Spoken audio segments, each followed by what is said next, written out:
My name's Christine. I work over in the Office of Financial Aid. Hello. And what I do over in the office is I manage all of our scholarships for the university. And then also work on advertising anything that comes from the outside too. How many of you received a scholarship to come to Eastern this year? 1, 2, 3. Any hands over here? Yep, just 3. Okay. How many of you have applied for a scholarship before? Okay. 1, 2, 3, 4, 5. I'm over here to 6. Okay, great. All right. Well, let's see. I graduated from high school in 1991, which means I graduated from high school probably before all of you were born. Is that right? Yeah. Okay, so we've just solidified that I really probably should have some gray hair by now, but my beautician does a great job. So back when I graduated from high school, there were some scholarships available, but not nearly as many as what you as students have to offer, that are offered to you these days. Okay, meaning we have over 500 scholarships here at Eastern. We're actually closer to 600. I think it's 582 right now that we have available for new and continuing students here at Eastern. There's also lots and lots of scholarships out there on the internet as well as in all of your home communities. So there's lots of scholarship opportunities out there that just need some students to apply for them. So I'm here today to talk to you about what's out there, not only within our university, but what's out on the internet and also in your communities. What I passed out to you was a magnet, and on the magnet has our scholarship webpage. Our webpage has lots and lots of information, such as the tips and the FAQs that I just passed out to you, plus a lot of really other wonderful information and outside scholarship resources. So, now if you happen to lose your magnet, so you didn't have a fridge to stick it on or you misplaced it or whatever, and you really want to look for scholarships, where you can go is you can use the A to Z search on the home page. Just click on S and then click on scholarships, it'll take you there. But if you also go to our financial aid webpage, there's a nice little starburst on that page, and you can click on that and it'll take you there. So if nothing else, at the end of today, and I get done talking, if you leave and you say, Christine told me I should probably check out scholarships, that would be the #1 thing I'd want you to take home today. As I said, we had lots and lots of opportunities, and I said 582, and I was even wrong. We have 590 right now. When I started just about 2.5 years ago, we had 475 scholarship opportunities, and now we have 590. So if nothing else, it pretty much says that we have a lot of really great staff here that work very closely with our donors to create scholarship opportunities for students. We have 88 opportunities for incoming freshmen, but as you can see on this little chart here, the opportunities for students as they continue through Eastern open up and increase. So in your different majors and areas, you will have other opportunities and more opportunities to apply for scholarships as you continue through Eastern. Did anybody get the Commitment to Excellence Scholarship? Okay, good. What about Panther Promise? Anybody get Panther Promise? Okay. So, where does scholarship money come from? Well, in our university, it comes from 2 different places. Okay. The university has created scholarships for students, both of our new and continuing, and basically what happens with that is our president and our vice presidents sit down and they have a talk about our budget, and they say, well, we want to allot X amount of dollars to create scholarships for students, and that's where our Commitment to Excellence Scholarship came from. So we have lots of opportunities that come specifically from our university dollars that help students along the way. And then we have many scholarship opportunities that come from donors. And donors are different people, couples and families from different communities throughout the state of Illinois and outside the state of Illinois that are tied to or passionate about or committed to Eastern. And they give Eastern money and they create scholarships for students. So these donors are very devoted to our university, but also to our students and making sure that they graduate with a bachelor's degree. And then we also have graduate scholarships that are donor related also. This is a screenshot of the EIU scholarship webpage. Has anybody been on here before? You have? I think you were in the last session. Were you the last one I talked? No? For that, what was it? What was that day? EIU Foundation Day. Was anybody in there? You weren't in there? You were in there. Okay. All right. I thought I saw a familiar face. Okay. The scholarship search engine, we have all of our scholarships housed out on the search engine. To use it, all you have to do is plug in your year in school and your major, and from there a list of scholarships are going to pop up. Each scholarship includes eligibility criteria, the deadline to apply, and all of the other information, as well as links to your online applications. And then on the side here, you see scholarship policies, and that includes all of our university policies regarding receiving a scholarship and how it's paid and that kind of thing. We have highlighted scholarships, meaning different kinds of donors who created scholarships for students. Hello. And we have those out there. We have scholarship stories, and that's where students do videos and they do different paragraphs and they talk about the scholarships that they received and why they're thankful that they received them and how they helped them with their education. And then we have donor stories, because lots of our donors have really great stories about who they are and where they came from and why they created a scholarship for students.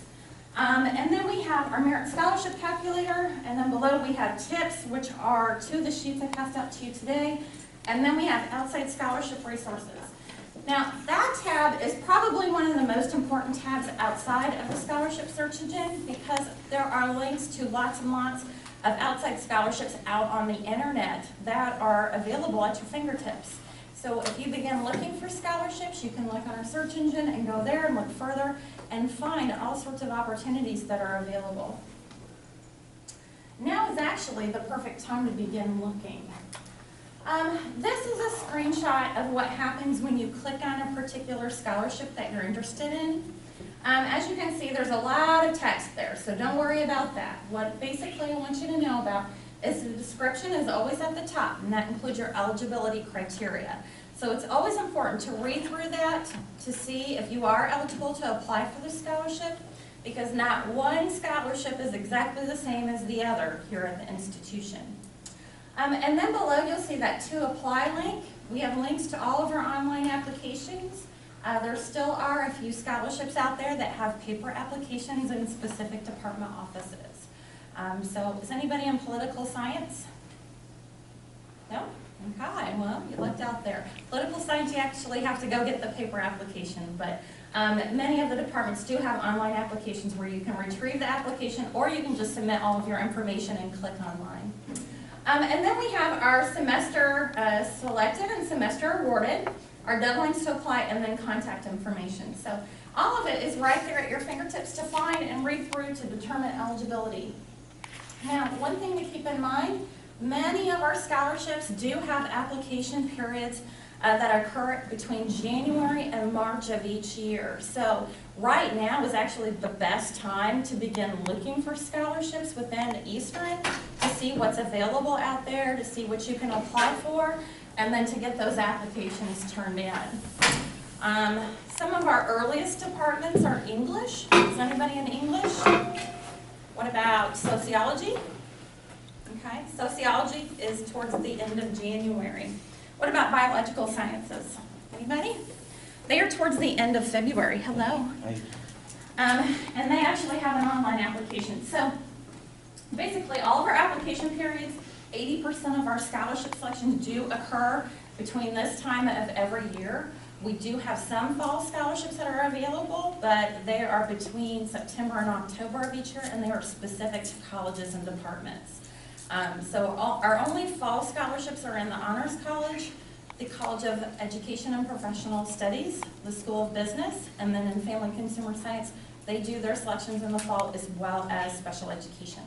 So predominantly it's in the spring, so that's why I say right now is the perfect time to begin looking. Here's a few tips. Search early and search often. It's something that I tell parents when they call or come into the office, and that's typically what I tell students too. There's new scholarships popping up all the time.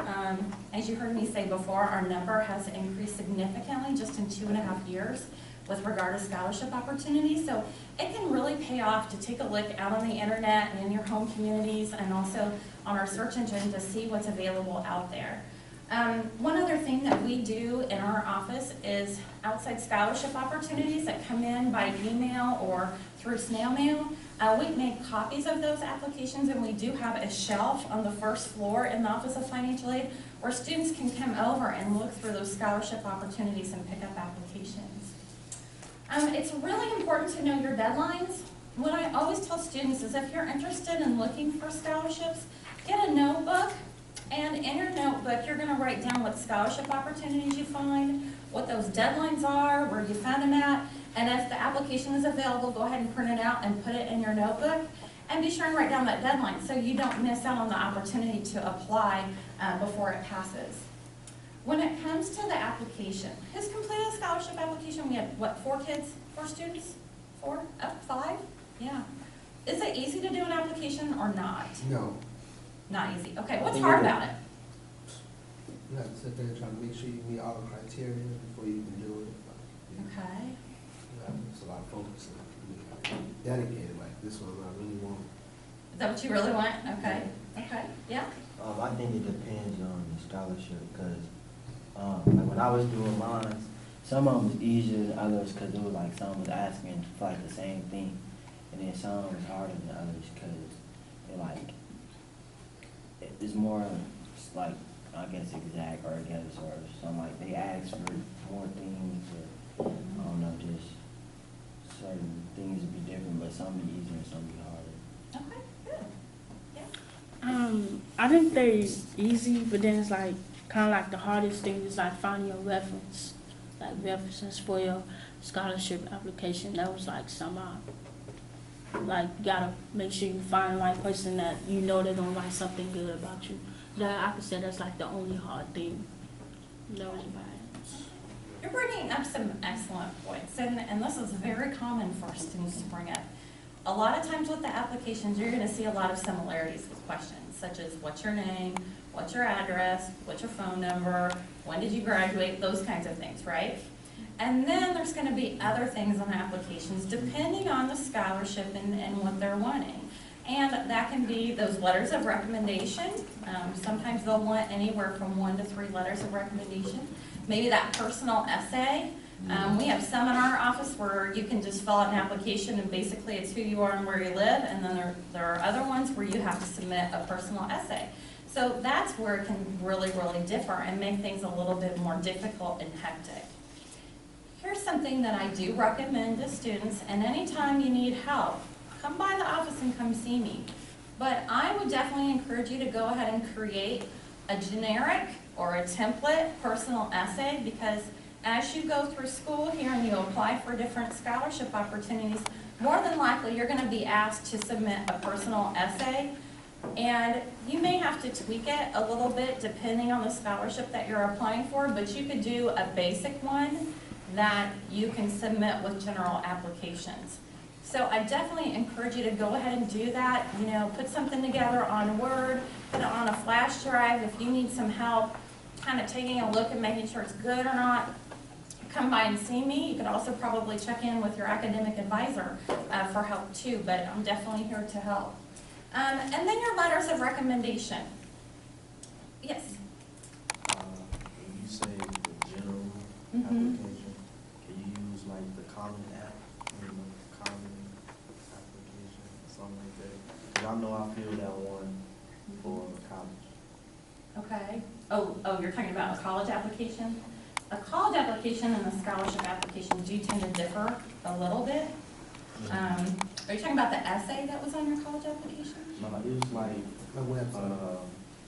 it's like a sheet. It's like a common. It's called the common application. Something. It's a common application, that's a website where you can apply for all the different colleges at once. It's the Chicago Public Schools uses a common application, but I mean, there might be some information on that you could use, but I mean, you couldn't apply directly to a scholarship through that application. So, yeah, but if you get a copy of that, you could use some of the information on that common application to. That's a good question, Yeah, though. yeah, That's a really good absolutely. question. Maybe you could print out your common application and see what you can use later on with scholarships. So keep a folder, do a basic personal essay of who you are. There are some tips out on the scholarship webpage of essay tips of what you could include in your essay, and I'll pull those up here in just a minute. So there are some of those things out there. Now with your letters of recommendation, what I always tell students is to collect anywhere between 3 and 5 letters of recommendation each year of school, because typically applications will ask from anywhere from 1 to 3.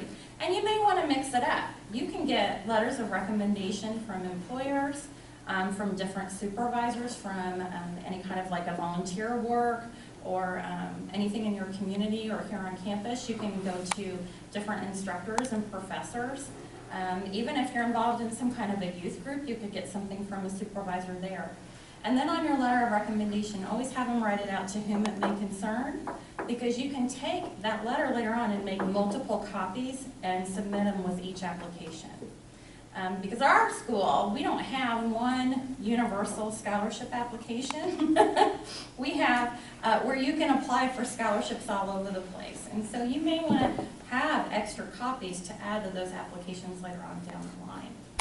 Now, if we look at essay questions, let me just pull that up for you right quick, so you can kind of see what I'm talking about.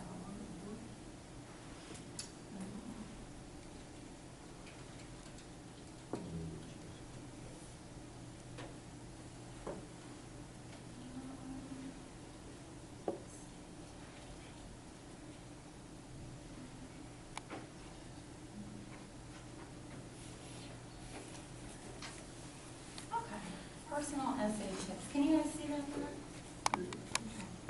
So different essay tips, you know, definitely put in there what's special or unique about you, what obstacles or hardships you've had to overcome, anything that you've learned. Actually, we might have this in my slideshow and I've forgotten. You can definitely add all of that in here to let them know who you are. Yep, here we go. Sorry. In your essay, here's what's to keep in mind. This is the first impression that the reader has of you and why it's important for you to receive that scholarship. Because they don't get to meet you in person right away, do they? And it might be a group of people that's actually reading your application. In our office, we have some scholarships, and we have a scholarship committee that reviews each of the applications and determines who the final recipients are going to be. So this is your first impression. So basically you want to put on your best business suit in writing and let that person or persons know who you are. So with that, you can tell them why you should be selected as a recipient, what kind of goals you have that are personal, academic, professional. You know, what do you want to do with your life, and what do you want to do while you're here at Eastern? And then what kind of personal achievements you've had. These can include achievements in high school, in grade school. They can include achievements out in your community or maybe with your family. Anything that you feel like you have achieved or succeeded at, basically I would encourage you to put in a personal essay. How have you contributed to your community or on campus? Folks who read scholarship applications love to hear about community involvement or volunteer work. So all of you have some service hours to put in, is that right? You can take that and add it to your personal essay. I volunteered at, you know, the Salvation Army and folded clothes, and this is the experience I had, and this is what I thought of the people that I encountered, blah, blah, blah. You can add that into your essay, and people are going to appreciate that about you. What kind of work have you done to financially contribute to your education? What this means is if you're doing a personal essay and you've worked part-time, be sure and put that in there. Let somebody know that you're working to help pay for your education and you're trying really hard, because you're basically telling them why it's that much more important for you to have that scholarship. And then what obstacles or hardships have you overcome to get to where you are today? This can include anything that has been hard for you or difficult or been a struggle, or if you've had a medical condition that maybe you've overcome, or maybe you got in a car wreck or something like that. You can obviously put that in your personal essay because you're just putting on that personal touch about who you are and why it's important to get that scholarship. And then what events or people have shaped or influenced you. I've seen students put in quotes from different writers or famous people that have inspired them, but it can also be somebody that's inspired you that's near and dear to your heart, maybe a professor or a family member or loved one. You can definitely include any of those into your essay. And just do that blanket essay, and then depending on what you're applying for, you can tweak it. So we did that. Okay, so let's go back here a minute. So when it comes to your application, when you read through it, if there's anything that you don't have an answer for, it's really important not to leave blanks. If you don't know the answers, just put an NA in there. That way the reader knows that you've read the question, you just don't have an answer to it. Have somebody double check your spelling and your grammar. Always make sure that somebody is proofreading your application before you submit it. If you've got a roommate or somebody that you study with, or if you're going home on the weekend, have a parent double check your application before you turn it in. Spelling and grammar errors are a big no-no on applications, and a lot of times they'll wind up in the no pile before the yes pile if there are those errors. Always type your essays. The reason why I say this is because I'm left-handed. I write at a slant and I have big curvy handwriting, and there is not one person in my office that can read my handwriting. If I hand wrote a personal essay, I guarantee you the readers would not be able to understand what I was trying to convey to them. So if you've got handwriting like me, definitely, absolutely type your essay. My daughter, she's a junior in high school, and she has perfect penmanship. She can handwrite anything and people would understand what she's saying. In her case, it might be easier to handwrite something, but just keep in mind, if the reader can't read what you're trying to say to them and they can't see you in person, then how are they going to know why you deserve that scholarship? We talked about collecting letters of recommendation and what to do with those, and then including your achievements, extracurricular involvement, volunteer work, and employment. Another tip is to always complete your FAFSA, okay? How many of you did your FAFSA this year? Good, excellent, okay. Well, I definitely encourage you to do it every single year, and that's because many of our scholarships here at the university have multiple eligibility criteria. So it may say the student must have a 2.5 GPA, the student must be majoring in biological sciences, and the student must verify that they have financial need. The only way that we can verify that a student has financial need is if they have completed a FAFSA. So always make sure that you complete that each year, because it's just going to open you up to more scholarship opportunities. And then, as always, apply for more than one scholarship. There are lots and lots of opportunities out there, so it really could pay off for you. There was a young man who was a freshman here last year, and his dad, it was just him and his dad, and his dad would call me every 2 weeks on the phone for 9 months, every 2 weeks. And he'd say, "Hi, Christine, how you doing?" I'd say, "Fine, how are you?" And he'd say, "Are there any new opportunities out there? Because I've been checking the community and on the internet, and I didn't know if you'd heard of anything." And so in the beginning conversations, I gave him all the information I had, and then as we built a relationship, a working relationship, I was able to tell him of any new opportunities that passed by.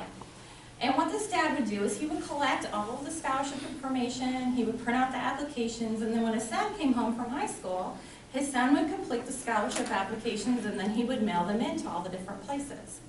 Now, this was quite the team pair duo, because I'll tell you what, because of all of that hard work between the dad and the son wound up receiving so many scholarships that his education for his freshman year was completely paid for. He didn't have to pay a dime out of pocket and no student loans. And then for his sophomore, junior, and senior year, many of the scholarships are renewable. So, meaning the scholarships are paid for all 4 years in the same amount. So this student is going to make it all the way through Eastern, 4 years of school, and maybe pay $100 out of pocket? Yeah, think about that. Yeah. So, when I say that there's lots of scholarship opportunities out there, a lot more than what I had, I'm not kidding. And it does take a little bit of time. It's like a homework assignment. You can't just put in 15 minutes and it's said and done and you get $5,000. You got to put in some time and effort, but it can really, really pay off. Okay, so we went through tips. This is a list of outside scholarship searches. Let me just pull back to the internet right quick and I'll show you. If we on the outside resources for students, what you see there are lots of different search engines and resources. The first we have our outside scholarship search engines. The next one are scholarship resources for undocumented students. We have resources for minority students. We have resources for veterans and children of veterans. We have Illinois Community Foundations posted. We have study abroad scholarship resources and also national scholarships and fellowships. So all of those are right at your fingertips if you want to begin looking around and seeing what's available to you. This is a list of some of the search engines that are out there, such as College Illinois, Student Aid on the Web, FastWeb is a great one. There are a lot of different ones at the top that are search engines where you have to build a student profile, and from there a list of scholarships would pop up. Towards the bottom, it's a little bit different. We've got, the Coca-Cola Scholars Foundation and the Jack Kent Cooke Foundation. These are foundations that have specific scholarships for students. So it's not so much a search engine as it is a resource. If we look at minority resources, for instance, we have a ton that are listed there. We have the American Indian College Fund. We have, let's see, what do we have? Asian and Pacific Islander American Scholarship Fund.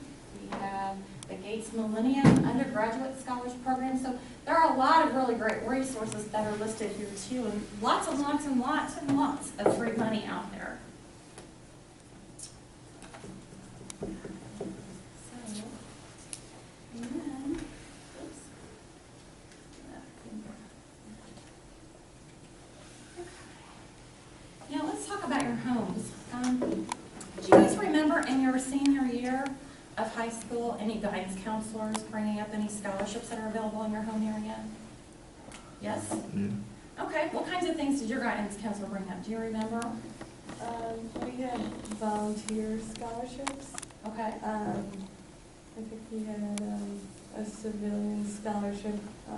Just one boy in my graduating class wanted, he was involved in like so many stuff, so he got that scholarship. And there was one, I think, there was a cultural scholarship a boy had won because he was a foreign exchange student.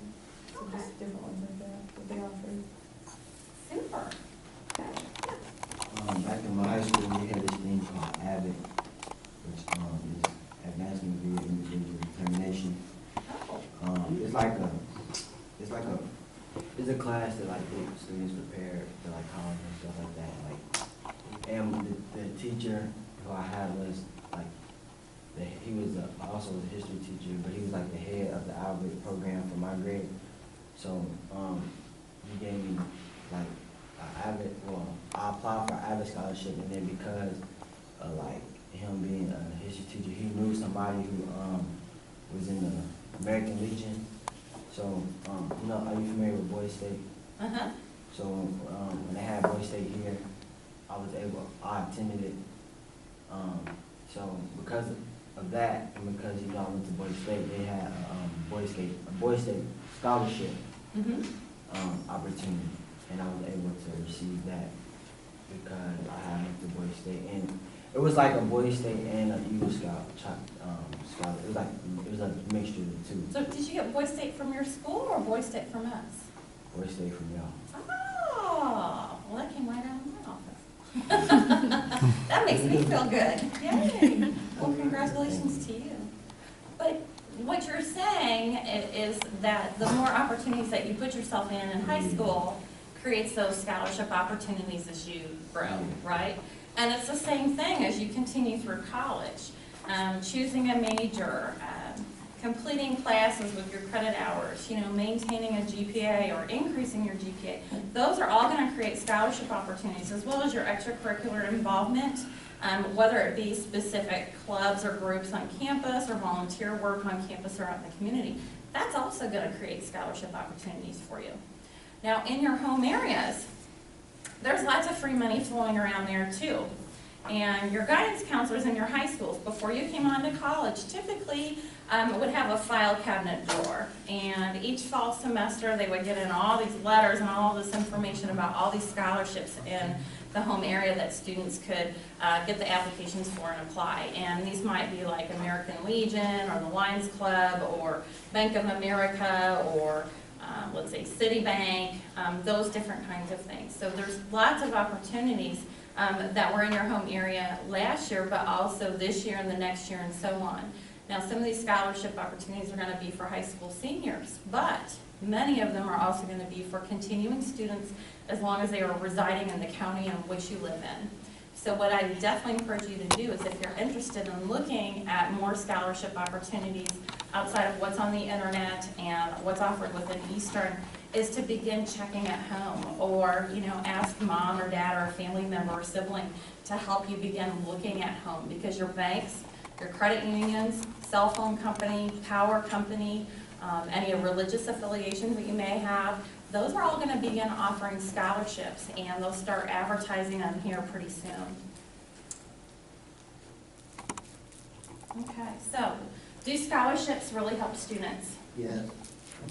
Absolutely. Yes, yes, yes. I wish I was. As we heard, we have a scholarship recipient here in the room today, which is great. And then we have a few more too. We had, what, 5 or 6 scholarship recipients, I think, which is great. Now, what I can tell you is here at Eastern this last year, the 2012-2013 school year, we had over 4,000 awards that were given to new and continuing students here at Eastern, and the amount totaled over $9.5 million. That's a lot of money, just for one institution, isn't it? Yeah. And some of the students that received scholarships, they didn't just receive one, they received more than one. Sometimes 2, 3, 4, 5, 6. I think we might have even had 1 or 2 that received 7 scholarships. So there are lots of scholarship opportunities out there, as well as lots of money. Why don't we go around the room right quick? You guys give me a ballpark idea of which majors you're in. Maybe I can give you a little bit of feedback on what to do with your scholarships. Does anybody want to start? Okay. I'm a psychology major. Psych? And Okay. I think I may change it, so You may change it? I don't know what to do yet. So.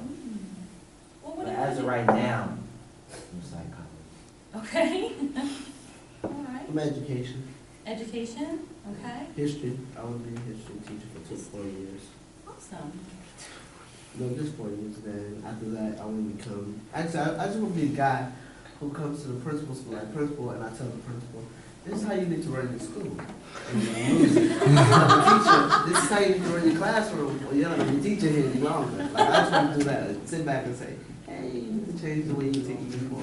So you want to be the big man on campus? Yeah. When I walk in, like, oh God, he hit the building from class, he takes Have some better Anybody else? I'm sociology major. Okay. Sociology? Mhm. What else? Okay. Huh? Biology? Who's in theater? Yeah. It's chill. Sitting in the back, what do you know? Okay, so you're in kinesiology and sports studies? Okay, all right. Engineering. Engineering? So you're in the co-op